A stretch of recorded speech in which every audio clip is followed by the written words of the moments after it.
Chad Reuter from NFL.com joins us today to talk about his latest 7-round mock draft and potentially the Cowboys making a trade up in round 1. All that and more in this episode of Locked On Cowboys podcast. You are Locked On Cowboys, your daily Dallas Cowboys podcast. Part of the Locked On Podcast Network, your team every day. Locked On Cowboys. Locked On Cowboys. Welcome back to the Locked On Cowboys podcast, part of the Locked On Podcast Network, your team every day. We want to thank you for making us your first listen of the day. We are free and available on all platforms. I am Marcus Mosher. You can follow me on Twitter at Marcus_Mosher. He is Landon McCool. Check him out on Twitter at McCoolBCB. We have a special guest for you guys today. It's Chad Reuter from NFL.com. You guys know him for all his great mock drafts. Maybe you checked him out on the Power Ranking Show every Thursday. Chad, how are you doing today, sir? I'm doing fantastic. I'll be even better a week from now when we get to talk about who was picked on day 1 and who's going to get picked on day 2. Yeah, Chad. So we're going to go through your 7-round mock draft that got dropped, I believe, Friday morning. I spent a lot of time going through this. That's right. I liked most of the picks. A couple of picks in the 6th round I disagreed with, but other than that, we're pretty good. That's okay. Me too. As I wrote on Twitter early today, I think The Edge once said that U2 albums are never done. They're just released. Same with these mock drafts. I could spend another 50 hours going through every potential thing that could be changed on that thing. Eventually, I just have to hand the thing in. Is this your last mock draft before the draft actually starts? Yeah. I don't do one next week at all because we have, Daniel Jeremiah and Bucky Brooks and Lance and all these other people doing that. And so I put right in the, intro, like, this is not going to have last-minute information, which will make it as accurate as other people. This is just like a potential how this whole thing could potentially play out. One scenario. All right, so let's go through your mock. You have the Cowboys trading up from pick 24 to number 21 to select Trevor Penning, offensive tackle from Northern Iowa. What was your reasoning behind that trade? Well, first of all, I think if a guy like Penning and his athleticism, or Charles Cross, one of these guys that potentially falls a little than people think, I think somebody's going to go get him, and Dallas certainly is in a position to do so. He could play multiple spots in the line. He's a talent. He's not maybe an elite talent, but he's really good. He actually reminds me a lot of Brian Bulaga when he came out of Iowa in 2010. A lot of people thought Bulaga would be like a top 15 pick. He fell down a little bit into the early 20s to the Packers, had a really solid career. If not for injuries, he would have been a really great career. So he kind of reminds me of him, and I think, Dallas, a lot of people think, oh, they're going to trade up and get a receiver. Oh, they're going to trade. Well, that doesn't always work out that way. What people think a team is going to do, it doesn't always work out that way. So I thought that was one interesting scenario that maybe a lot of people were considering. Chad, do you think, I think a lot of people would look at this and kind of be surprised that the offensive lineman that the Cowboys would go up and get would be, that the Cowboys would take a tackle in the first round, because I think we've been so focused on guard and wide receiver. But I do think the tackle, obviously with Tyron Smith getting older and kind of losing La'el Collins, it suddenly becomes a position that, if you look, maybe not this year, but the following year, the years after that, obviously becomes a huge need.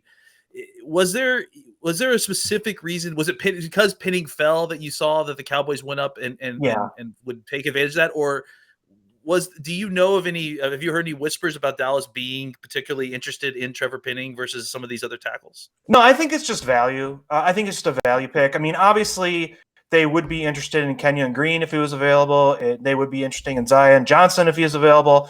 But to be honest, at the Senior Bowl, Trevor Penning played some guard, and he looked, and it wouldn't shock me at all if Dallas, if they picked him, if they tried him inside first. If you remember, Connor Williams was not a guard at Texas. So, I mean, I think you have to give these guys some opportunity. If you feel like moving him inside, he could do it, and he could be pretty good at it. So if they decide to go that route, I don't know, maybe Terrence Steele is going to be their future starter at right tackle. I don't know. Maybe that's the case. but I'm not sure that you can bank on that. And that's necessarily like something, maybe Steele's a better swing tackle than he is like a starter on the right side. So I think there's a few different things. That's why Penning, like for his value at that spot, you could do a lot of stuff with him. So I don't like being pigeonholed into like one position, or one option, because teams go off the rails on stuff all the time. And people are like, oh, I can't believe they did that. Well, now you can believe if they do it. All right, Chad, we spent a lot of time talking about Kenyon Green and Zion Johnson, but how much better of a prospect do you believe Trevor Penning is? Well, I think he's a better tackle prospect than like Kenyon Green, for example. So if you wanted that right tackle, I think Green, Penning's mobility is better than Green. Green is really good, a really powerful blocker. When he's out on pulls and stuff, he's not super mobile. And, the athleticism testing kind of proved that, bore that out. So I just think it depends on what you want him to do. If you want Green to really be a dominating run blocker, if the Cardinals or the Titans move, or, somebody like that's really power-based, and the Cowboys for that matter, I think it would be a great fit for them too. But I think in terms of mobility, Penning's a little better. He gives you a little more versatility. Although Kenyon Green was fine when he played tackle. I mean, I'm not saying that he can't, but if you had to give me one of those two guys to play tackle in the NFL, I'd take Penning. All right, let's move on to your second pick that you have the Cowboys drafting. At number 56, wide receiver Christian Watson from North Dakota State. A lot of people have him sneaking into the end of round one, which, I mean, Landon and I have talked about we think that's crazy talk. But at 56, do you like the value there? Yeah, I think that's where he'll end up going, somewhere between, like 48 and 56 or 58, something like that. I think that's typically where a guy like that would go. And I don't see the first round value with him, but at this part of the draft, why wouldn't you? He's sort of that Van Jefferson kind of guy that goes in the mid-second round. That's what I see in him. And I think he's got real talent and he's got real potential to be a downfield threat and more, if he stays healthy and really matures in his first couple of years in the league. But I think that's really where the value for him is. Let's extrapolate that out a little bit, because I think he's an interesting player, and I certainly love him as a developmental receiver who could become. I think he has the athletic upside to become a number one wide receiver if he can develop that way. But let's talk about what he's going to look like, year one if he were to get on the Cowboys. What kind of role do you think that sort of player would have as a rookie wide receiver, kind of just knowing his skill set and kind of knowing the jump of competition that he's going from North Dakota State to the NFL? Well, I think all rookies, you have to assume that year one is going to be an uphill battle for him, right? He's not going to be your number one receiver. He's not going to be that. And part of me wonders if Dallas won't take a wide receiver in the first round, partially because they want CeeDee Lamb to be that guy, right? And so I think partially that's one reason I didn't give them a receiver in the first round, is because I think that sort of aesthetic is going on. But I think Watson, what he could do is he can really stretch the field for you. And I think, even if you're telling him to run 9 routes all the time and, a healthy Michael Gallup kind of working underneath and over the middle and CeeDee Lamb doing his thing on short and long pass, I mean, I think he can be that guy that maybe isn't going to make a ton of plays early in the year, but he's going to stretch the defense early in the year. And by the time the season kind of wears a little bit, you'll see Dak kind of throwing in his direction. Once the timing is there, once the trust is there, then I think you'll see him making some more downfield plays. So I think that's what you see. And then that's typical of most second and third round receivers. All right, I want to get to the rest of Chad's mock. But before we do that, I want to tell you guys about Shady Rays. Shady Rays is an independent sunglass company that gives you the features of $200 sunglasses for a fraction of the price. That means polarized lens, well-constructed durable frames, and premium high-end finishes. Also something that you're not going to find anywhere else is their insane protection program. Shady Rays includes lost and broken protection on every single pair, and they will send you a brand new pair if you lose them no matter what. Give them a try. If you don't absolutely love them, you'll pay nothing. It's as simple as that. Plus, 10 meals are donated to fight hunger in America when you shop with Shady Rays. And exclusively for our listeners, head to shadyrays.com and use promo code LOCKEDON to get 50% off 2 or more pairs of polarized sunglasses. That is promo code LOCKEDON for their best deal of the season. We also want to tell you guys about BetOnline. BetOnline.net is your number one source for all of your betting stats and sports info. Find all of the latest sports development, including league reviews and news this season, including this year's basketball playoffs and the start of Major League Baseball season. BetOnline is your continued source for all of your sports wagering needs, including live betting, playoffs, esports, and more. Head to the website today or use your mobile device to learn more about the trends in action. BetOnline, where the game starts. All right, Chad, third round. Sam Williams, an edge rusher from Ole Miss, who we've spent a ton of time talking about on this show. Do you think he could go even earlier than this? Potentially. I mean, it's all about the off-field situation with him. You know, he was suspended at Ole Miss, sexual assault. That's not something that teams are taking lightly anymore when they're evaluating players. So I think that's an important part of the equation about where he goes. Look, they took Randy Gregory in the second round years ago, and they could totally not completely overlook it, but you know that wouldn't shock me if he was a second round pick. Typically, a guy like that goes more in the fifth round when you have that kind of stuff. So he's going to be one of these guys that's really interesting to see how much risk a team is willing to take on with a guy like that. Sometimes they are. Sometimes a guy drops out altogether. So it's really hard to tell. But he's a talented player. You know, whatever team gets him is going to get a guy that's going to give him 100% on every play, attacking the quarterback, strong against the run. He's a really talented. If he didn't have the off-field stuff, you know, I'd for sure be putting him in the second round. That's what I was going to ask. Actually, is you know, without the off-field, like if you got to clean exactly what kind of player you're getting. Can you talk to us a little bit about, you know, his kind of a curve coming into the NFL? Like, let's say the off field is not an issue, or you know, obviously that's stuff that we don't have any kind of insight into. What kind of curve do you think a player like this is? You know, I agree with you. I think, you know, I would even say maybe late first round, potentially second round player for Sam Williams, just with, you know, athleticism, playing in the SEC, the level of competition, the tape's really good. You know, let's say everything is cleared off field and he's able to come in and you know, practice and play right away. What kind of impact do you think, you know, knowing what the Cowboys already have at the edge position, do you think Sam Williams could have on this team starting this year?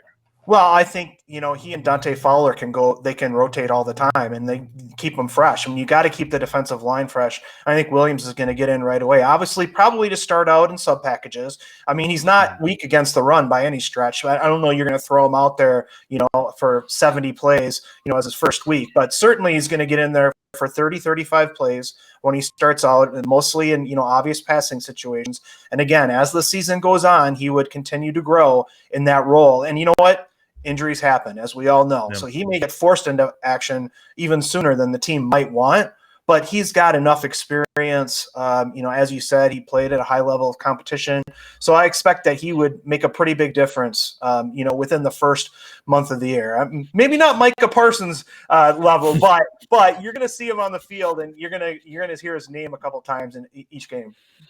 I don't want to spoil the rest of the mock. I want you guys to go check it out at NFL.com. Now, you gave the Cowboys a tight end in the fifth round. Not going to say which tight end because I want you to go read it. But did you think about potentially giving the Cowboys a tight end there at pick 88? Yeah, all over the place. You know, a lot of people think about these mock drafts and like, oh, this is the only way he thinks this draft is going to go. No. Like every spot in this draft has like 4 or 5 different players could have stuck in there, right, at different positions. But yeah, I definitely can tight end in the third round because I think that's like, you know, there's really good value there. Third and 3 or 4 guys are going to go there. So, yeah, it wouldn't shock me at all if they went tight end in the third round. Probably not. Do you have a favorite guy there you would have liked to see for Dallas? Specifically for Dallas, I mean, look, I could see Charlie Kolar. I could see, you know, because he does a little bit of everything. Smart player. I could see that. You know, I think he's kind of a Mark Andrews, and I would have loved to have seen like Mark Andrews in Dallas for some reason. I've always thought that would have been a great fit. Probably because he just reminded me of Jason Witten, and that's probably okay. why. I'm out. Never mind. Listen, the last couple of years of Jason Witten's career scarred me. I can't. We're not talking about 2019 Jason Witten. All right. just to be clear. But you know what I mean? I mean, it's just that kind of guy, all around talent. I think he would have been really interesting. Don't listen to Marcus. He gets scarred by old players, and he can't seem to get past it to their youth and see what they were like when they were at the beginning of their careers. Right. I had a question about draft sequencing, because in this situation, you got the Cowboys traded up for an offensive tackle. We're able to get a wide receiver in the second round. Marcus and I speak a lot about draft sequencing and about making sure that you kind of, you're getting good value in the rounds that you kind of want to hit certain players and get certain positions. Do you feel like, and obviously, like I said, you made the offensive line pick first in the first round and then a second round pick with the wide receiver. Do you feel like on a sequencing level that that's the best route for the Cowboys to get if they were to stay put at 24 and pick at 56 as well? Do you think that the way for them to get best value at both offensive lineman and wide receiver is to pick in that order, or do you think it matters? Or what are your thoughts on kind of sequencing offensive line and wide receiver in the first 2 or 3 rounds? Yeah, I mean, I think what I would say is, I've been doing this for 20 years, and through my various conversations with people, teams are not at the grocery store saying, okay, it's aisle 1, we got to get salad dressing and mayonnaise, and then in aisle 2 we're going to get, you know what I mean? You can't really do that because you miss out on some really good players. So I wouldn't say that positionally, saying that, but that said, if they had a choice, let's say they stay at 24 and they had a choice between Kenyon Green, Zion Johnson, Penning, whoever's there, or the wide receiver that would be available there, probably Treylon Burks. I love George Pickens. I don't know that the Cowboys would take him at 24, but I think I would have to go offensive lineman in that case, just because the overall value of those players, you're really getting like a top-notch starter there. And with the injuries with some of the receivers, things like that at 24, I'm not sure that I would take that value, especially when you can get a Christian Watson in the second round. You can get, a John Mechie in the third round. There's a lot of depth at receiver. And some of the guys you get in the offensive line in that area, I don't think are quite as good. So I think generally speaking, I would go O-line over receiver. But let's just say Chris Olave is available at 24. Maybe you take that guy because he's pretty good. So I think it really is. You're really, and people have been talking about, well, do you draft based on need or you draft based on, best available player? It's never one or the other. It's always a mix of both. And so, that's the way I look at it. I agree. The only thing is there's a couple, I don't love the day 2 receivers as much as maybe you do, Chad. Yeah. But there are guys that we like. I think Khalil Shakir, if he's available in the third round, that's a home run pick for the Cowboys. Sky Moore in the second round. And in fact, Sky Moore was available in your mock at pick 56. You went with a different direction, but that's okay.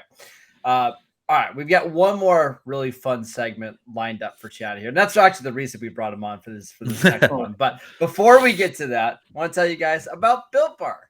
This time of year, almost everybody has given up on their New Year's resolutions, but not us. We are sticking to ours to eat better thanks to Built Bar. And it's because Built Bars just taste so good. They're covered in 100% real chocolate, with most Built Bars only containing 130 calories, 4 grams of sugar, 4 net carbs, and 17 grams of protein.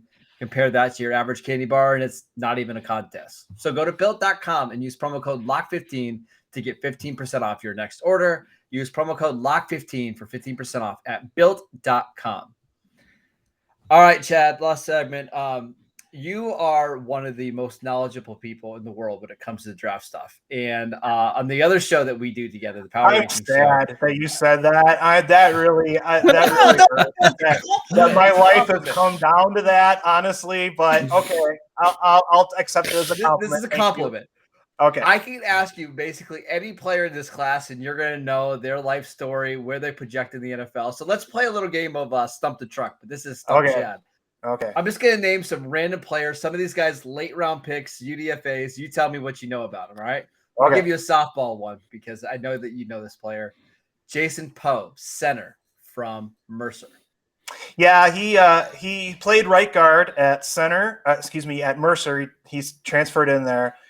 From Lenoir Rhine University, where he had played a couple of years. Was voted the best lineman in that conference at Leroy Wine twice in a row. He played at Hutchinson Community College, where he was a fullback as a freshman. Then he transferred out. So he's really, obviously, very athletic guy. He tested off the charts on his pro day in terms of a guy who's 300 pounds, who runs like a fullback. And as we talked about at one point, he could be the next Patrick Ricard in Baltimore, just the sixth lined up in the backfield kind of thing. That's awesome. Incredible. All right, Landon, give us a name. I'll just real quick. I would like to compare him to the next Connor McGovern if we could, because I'd like for him to be fullback one for the Cowboys next year. I got a guy that just kind of, this is what we do, right? We scroll through all these names that meet metrics that we like. There's a kid, a cornerback from Vanderbilt named Alan George. Are you? Yeah. Do you have any information on him? I like him because he has really long arms and he's got a very good 40, and I think that's the kind of traits the Cowboys are looking for. Yeah, he's a versatile player. I think he could probably play nickel, safety, or corner. I wouldn't say he's the most consistent guy. I don't know that I would trust him on the outside with a top receiver, but I think in time he'll play on teams, and then he'll grow into something a little bit more. But you could play him all over the place. It's incredible. This is my favorite segment that we've done all year. All right, Chad, next one. Sincere McCormick, running back, UTSA. Running back, UTEP, absolutely. He's a bowling ball. He's a Roomba. You give him the ball and he plows through dudes. Not the fastest guy, but I think he finds his way, kind of weaves his way through traffic a little bit, and it's fun to watch him run. He's just a really tough. He'll take the ball 25 times a game. He doesn't care. He's running over dudes. He's got a little bit of not a lot of wiggle, but a little bit of wiggle and a little bit of speed. So he could eat carries for you, at the next level. All right, my last one. I have a type here, and I'm hitting my type. It's SEC corners that are going to be drafted late. I think the name is Quandre Mosley, the cornerback from the University of Kentucky. Similar situation, long guy with some speed. Yeah, didn't start a lot at Kentucky. Didn't produce a lot. Didn't get on the field, as much as some of these others. So I don't know if he'll get drafted for that, but honestly, excellent athlete. Again, another teams guy with really good size. These SEC athletes, they may not be drafted, but that during the draft, their agent's going to be getting a call, and that's one of these guys that says, "Hey, maybe we can coach this guy into something," even though he didn't get to play a lot in the SEC. Incredible. All right, I got one more for you because I know the Cowboys are interested in this player on day 3, so I'm sure the fans will be interested. You might have to help me with the last name, but I believe it's David Anini from Houston. From Houston, Anini. That's right. It's Anini. Undersized edge, but he can stand up, but he played with his hand down a lot at Houston. He was outside Logan Hall a lot, and those two work together pretty well. Just kind of like that 240-pound guy that can go DeMarcus Lawrence light, maybe a guy that can grow a little bit into that wide 9 kind of guy. Just a super relentless runner, hard worker. Just the guy that every time he watched Logan Hall and Peyton Turner a couple of years ago, and then he would show up and he'd be attacking the quarterback. And again, I have him going in my mock draft. I believe I can't even remember now. No, I think I have him going mock draft late. As a potential edge down the line for a team. Well, Chad, thank you so much for coming on. We really appreciate it. Nobody in the world can do this as good as you do. Just random UDFAs. You got their whole life story, where they project. This is awesome. It's incredible. You should be very proud. Yeah. Well, thank you. I appreciate that. I appreciate you guys having me on. And go Cowboys. Yeah, there you go. Oh, we going. There you go. Struggle to get that out, but there you go. Even with the question mark at the end, we'll take it. What did I do? Go check out Chad's mock draft on NFL.com. Check him out on Twitter. I believe it's at Chad_Reuter, correct? Correct. Fantastic content coming out all the time. Again, check him out on the Power Ranking Show. We just did a 3-round mock draft over there. Some good content with Elliot Harrison. Follow the show wherever you get your podcasts. Check us out on YouTube, Locked On Cowboys. You can follow Landon at McCoolBCB. I'm at Marcus_Mosher. We'll be back on Monday when it's officially draft week. See you guys then.